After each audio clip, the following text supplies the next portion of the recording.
Uh, but yeah, like, people spend all this time trying so hard to be independent, trying so hard to prove to people that they don't need others. And, like, who is that for? You know? Like, who are you doing that for? Like, the only person you're hurting is yourself at the end of the day, because deep down we all need people, we all need someone, and, you know, we need that community, we need that ability to connect with others. Whether that be one-on-one or whether that be, like, in this chat room, right? In this stream. You know, as I was saying earlier, because now that I have a viewer here, I spent a lot of time, you know, denying that I wanted people in my life. And now I have all these people in my life, and I'm so grateful for it. Because life is just so much better when you're not, you know, getting at it all on your own and by yourself. It's just sad. It's so sad without other people. But you have this drive and this desire to lie to yourself and lie to all these other people that you don't need anyone. And I'm just learning how many people, you know, are all for this type of way of being these days. And I don't want people to think that way. I don't want people to get caught in the same bullshit that I got caught in for so many years, because I was afraid to admit to myself that I didn't want to be alone. That I didn't want to have to do it all on my own. You know, and part of that in itself is holding out faith in other people. Because you could spend all this time, you know, not having faith that somebody will ever make their way into your life at the time that they need to. You know, I've spent so much time, you know, I spent so much time telling myself, you know, fine, I'll just do it myself. I don't need other people, because I would wait so long for other people to be able to step up and do what they needed to do. But that was always a result of me not having appropriate boundaries with people and filtering out the shit people that kept on finding themselves in my life. So, you know, we have the capacity to make our lives miserable for ourselves. And, you know I don't want to make my own life miserable anymore. I'm over that. You know, whatever will be, and whatever chooses to make its way into my life, I'm eternally grateful for. I'm eternally grateful for my one viewer right now. Because, you know, even though people say that, people think that there is so much more value in quantity, you know, quality is better. You know, this could likely be somebody who's here for the entire stream, which would be beautiful. And I'm so gracious to that. But, you know, people these days, they're so caught up in so much meaning and needing all this value and all that, and, you know, you're never going to get to where you want to be. Never going to get to where you want to be if you always have a certain... You're never going to get to where you want to be if you have a certain expectation of what it should look like. You know, like, if you have a certain dollar amount that you want in your life, the second you get there, you're not going to feel like you accomplished anything. You know, like, the second the thing that you want, I think Neil Gaiman said this, right? The cost of getting your dreams is getting what you once wanted.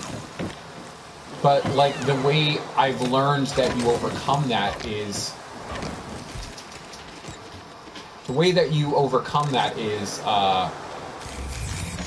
by simply not putting so much weight on the result, by being grateful for the journey that it takes to get there, and every single person that you invest in, every single person who assists you on your way to that. It's more about the journey than it is about the goal, and when you do get the goal, it makes you appreciate the goal that much more. You know, all these people out there, they're chasing a dream. They're chasing their dreams rather than allowing for those dreams to come to them. And I'm not some guru. I mean, sure, I definitely try. I try. It was never my choice to try, though. That's the other part of it. Oh no. Oh no, I didn't even realize. Wait. I didn't even realize that it was at a height. But it was never my choice to be this person. It just sort of happened. This stunt challenge You know, Cathedral Rock will help you brush up on some current affairs, current events, events, and everything, and just the people that I've spoken to today. In general, like, people are facing a lot of loss right now, and it's just, it's so sad to me. It's so sad to me how many people are panicking, how many people don't know how to move forward with new information, with whatever. And like, there's something so binding about, you know, not wanting to face your fears, not wanting to face uncertainty, not wanting to leap into the unknown. And, you know, there's so much peace in it once you recognize, uh-oh, I know which one this is. There's a reason why I haven't won this one. There's a reason why you know, we tend to avoid facing our fears. You know, the other day I got freelance work from a buddy of mine, and it was painting a deck, right? And I haven't used those skills in a minute. I haven't, like, the last time I did any painting for like a real job was when I worked in the theaters. And, you know, we had to like paint a set by a certain time, and like, it didn't, like you can miss a few spots, and it didn't matter if you missed a few spots. Oh no, how'd I miss that? That's bullshit. It didn't matter if you missed a few spots because people weren't necessarily going to see it. You know, because sight lines and everything, like, the audience didn't necessarily... This is bullshit. The audience didn't necessarily see certain areas. Now, what I was doing was I was painting the underside of somebody's deck, and the deck part of it was on the like second floor. So like, people that were hanging out by the pool might sit underneath, right? Or like they might barbecue underneath or something, right? So if they look up, they're gonna see these spots, and it's imperative that it looks good. So like, I'm not necessarily used to having that kind of accuracy for a paint job, but I took a chance and I did it. And like, I have a lot of anxiety about heights, and I want to link it back to when I was a kid. I took a jump off a ledge and I had to go to the hospital because I twisted my ankle. So I'm sure that I house trauma in me from that. That's the only likely reason why I house trauma regarding heights.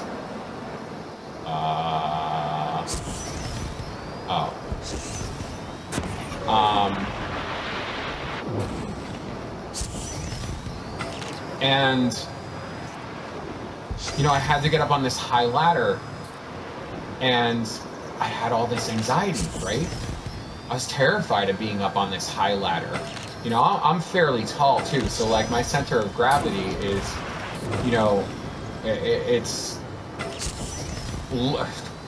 not ideal for balance and heights. We'll just put it that way. So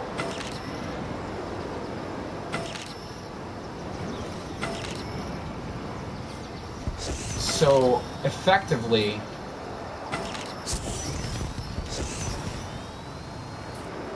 you know, I'm on this high ladder, and it's scaring the shit out of me, and I'm like reaching, you know, all these different areas to try and paint.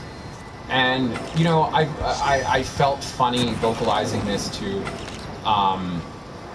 the guy at the company I was working for, the freelance guy, right? My friend Robbie, and he, I told him, and that like I was a little afraid of heights, and he said, "Oh, that's good. It's good to face your fears." You know what? It's true. And like, not enough of us face our fears these days, because once you turn that light on, you know, like when you were a kid, right? When you were a kid, there was probably some kind of monster in the closet, right? And you know, mommy and daddy, they used to turn on the light for you. You know, whatever your living situation might be. I don't know, you know, who people grew up with or whatever. I don't know what your situation might be, viewer. For anybody that's watching this on the playback, I don't want to offend anybody, but you know, somebody turned on that light for you, right? And you know, eventually, they showed you that there was no monster in the closet, and eventually, you know, you came to terms with it, and you were like, okay, well, maybe there are no monsters in my closet ever. And eventually you started turning the light on yourself, right? That's effectively what you want to do about your anxiety. You know, like, if something gives you anxiousness, you want to be able to shine a light on something and work through it. I mean, it's really difficult to do that, but it's important to face your fears, because you don't want your fears to imprison you.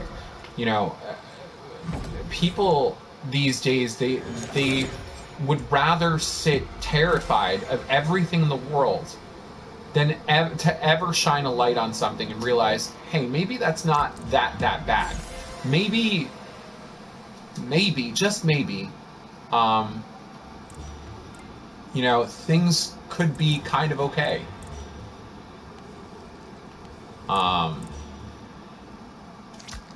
Maybe I don't have to avoid